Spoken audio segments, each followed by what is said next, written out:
Let's sew a blazer perfect for all occasions.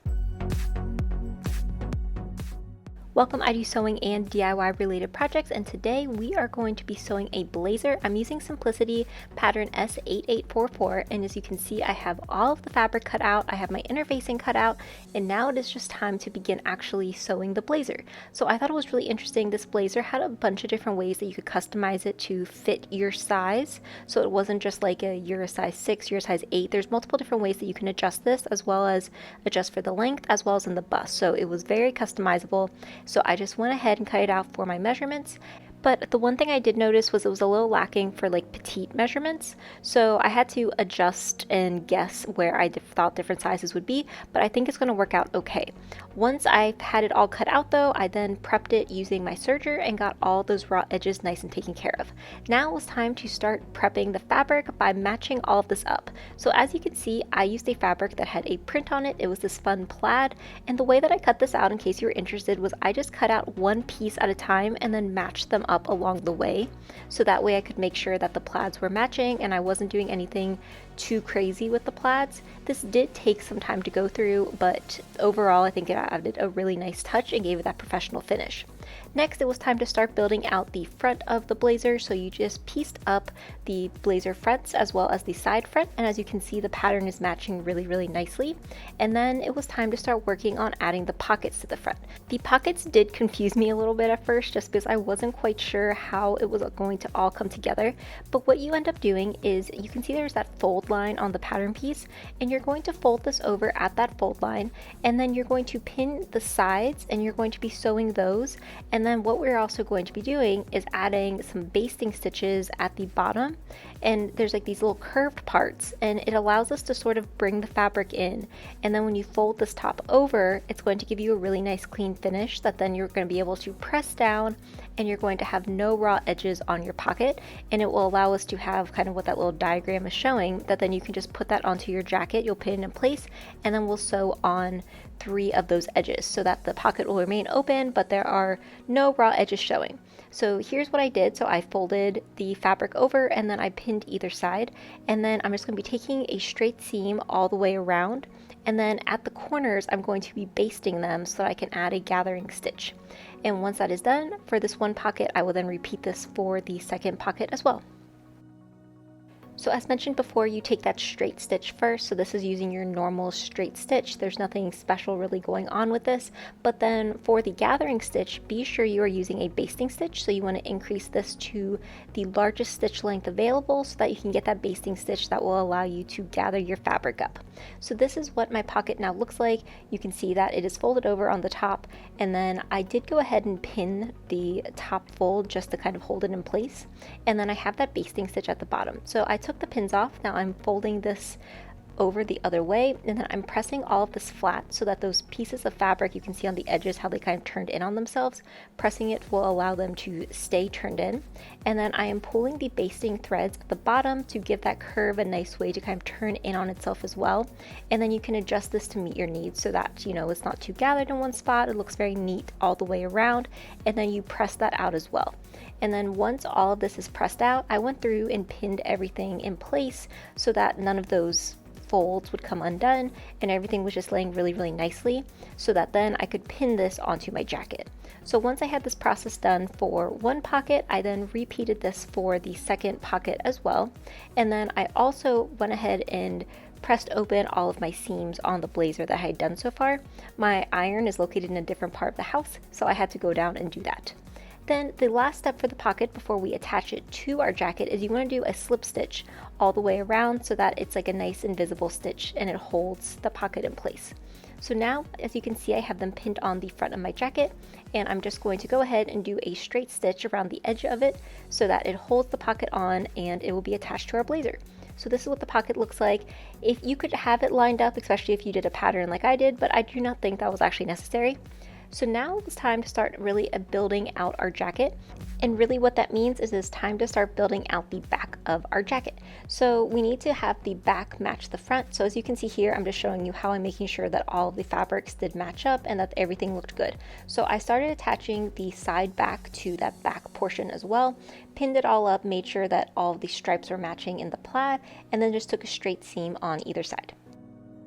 Now with both the front and the back complete, it was time to match these up at the shoulder seams as well as the side seams. I did the side seams first so that I could make sure that all the stripes were matching for the plaid, and then I repeated this for the second side, making sure that my stripes were still matching up for my plaid, as I wanted to make sure that all of it looked really good all the way around the jacket. Then I took that seam on either side, and I wanted to make sure that I didn't rush this at all, so as you can see I have this sped up some, but just really making sure that the stripes match up. I then pinned the shoulder seams to see how high up I wanted it to go. Was it, too low as it was for the pattern, just to make sure it really did fit my body. And once I figured out where that was, I just took the seam across as well. Now what it was time to do was start working on the collar. And the collars where things got a little trickier for me. Just there was an under collar, and then you're also going to have the facing for the collar. But for the instructions themselves, you start off with little pieces at a time. But overall, I would say that it was pretty straightforward to do. So you started off attaching your under collar to the actual blazer itself. So we're not doing anything with the facing yet. It was just making sure that everything was lining up correctly with that under collar so that it would match the jacket. Now my biggest piece of advice when doing any of this collar is really being sure to clip your curves and having everything lay flat. Since this collar is on that curve on the jacket, you really want to make sure that it's going to lay really nice and flat for you. So as you can see here, this is what my full under collar looked like once it was attached. So I just went through and really made sure that all of this was trimmed carefully and that it all looked really nice and neat. Then with everything in this pattern, it was time to press and press and press so that everything laid nice and flat and it would be nice and smooth. And then I did some understitching so that it would all stay in place. Once the under collar portion was complete, it was time to start working on the sleeve. So now on the sleeve, I wanted you to gather between, I guess, like where the elbow was going to be. And it wasn't a large gather, it was a small gather, but I pinned between there so that I knew where to take those gathering stitches on either side.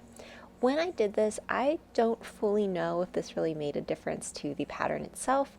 I feel like you definitely could have skipped this step if you wanted to, as at times I feel like it just looks a little messy, but I also understand that it's to give your elbow a little bit more room like in the jacket and so that it lays nicer. But I did the gathering stitches and then I went over them and fully sewed the sleeve together. It also wanted you to hem the sleeve at this point. I end up saving this for after I get the sleeve already on the jacket. So as you can see here, I pinned the jacket and the sleeve right sides together, and then you had to do some gathering around the top so that you could like ease stitch the sleeve into the jacket. All very straightforward. But then after I got all of this done is when I went ahead and hemmed the sleeve. That way I could see, like how long the sleeve was. I didn't want to hem it too short or too long, but I wanted it to be like the perfect fit. I will say it took me a couple tries to get the second sleeve, as some of the gathering was really puckering and I didn't like how it was sitting. So for the sleeve, when you were adding it to your jacket, just be sure to really take your time with that ease stitch and you will be able to get it to lay nice and flat. So here's what the jacket currently looks like. Both sleeves are now attached. It's looking really, really nice. As you can see, the sleeve pattern does not necessarily match up with the plaid on the jacket. I did that on purpose. I thought it'd be a little too much if all of it matched. So now I'm just going to go through and I am going to hem the sleeves of the jacket. Again, they wanted you to hand stitch this.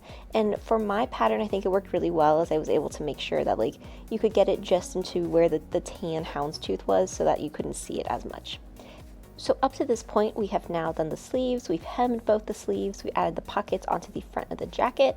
Everything is coming along really well, and I find that the pattern was pretty straightforward so far. So now it was time to start working on the facing. I will say the facing was probably the part I was the most nervous about, just because it seemed like everything had to come together really, really well. But when you start to go through it, it did make sense as far as the instructions and the steps you had to add your interfacing. I used sew-in interfacing for all of this. It just lays a little better for jackets. And then you started to build it out similar to your jacket. So you did the shoulder sleeves for your facing, and then you started to add the facing collar as well, which was very similar to adding that under collar for the jacket portion. So doing the two sides as well as doing the curved collar portion, and then going through trimming all of this up, making sure it lays nice and flat. So here's what it looks like after it's all sewn. Again, it's all coming together really nicely, and the best part was the pattern even had some little steps along the way, so very similar to the beginning of how you can make it so that your lapels are laying nice and flat. So now I just went through, I trimmed everything again because there is a lot of bulk with the interfacing with all of the fabric, and then I laid it out on my jacket to see what it was going to look like. So one word of warning I will say is if you start to run out of fabric and you decided to piece like your fabric together for the facing. This is a pattern where you can't really do that for the facing, as you are able to see your facing. So I had that happen, but I was able to correct it in a couple spots, so just in case you were in a similar boat. Now it was just time to piece together, with right sides together, the facing to the jacket, and then sewing all of that up. And this was really, really exciting, as it felt like I was getting closer and closer to the end of the blazer. But I did the collar portion first, and then you have to go through and pin up the sides as well, so that you can get both, like when the jacket kind of folds out, you won't be able to see the inner facing portion. So that's what I did here. I just pinned up all of that one side, and then I'm going to repeat those exact same steps, so pinning them up for the second side too. Now this is a very similar process that we're going to be sewing it, and then you're going to be understitching it, and then there's even some tacking that's going to be going involved where you'll be hand stitching it. But everything makes a lot of sense when you start to read the instructions, and I think that it was laid out very, very clearly in the instructions for you as well. Now it was just time to go through, trim off a lot of this extra fabric and string. As you can tell that there's a lot of bulk in the corners, and you really want to make sure it lays nice and flat. So you just want to press all of this out with your iron the best that you can, and then really start to push all of it out. Now when it came time, as you see, to pushing all of it out, I recommended that you use a knitting needle to push those like points open, and I found this was a really great way to do it. Of course you want to do this very, very carefully so that you don't push through your fabric and make a hole, but it did work, and I think that it allowed it to be nice and smooth. Then I just went through and understitched all of this so that the facings would lay nice and flat and you wouldn't be able to see them, and then I pressed everything again.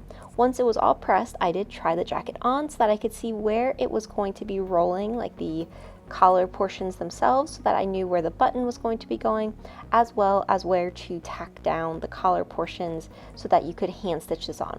So to get the folds for the collar, you are just going to be hand sewing it, so you really want to make sure you're happy with where it lays. Then I went through and pinned all of the bottom portion up so that I could take that nice hem all the way around. So here's what my jacket looks like. It's really coming together, and I'm really, really excited about it, as now it was just time to essentially hand stitch it all. And this was using the exact same process that I did earlier when I hemmed the sleeves for the jacket.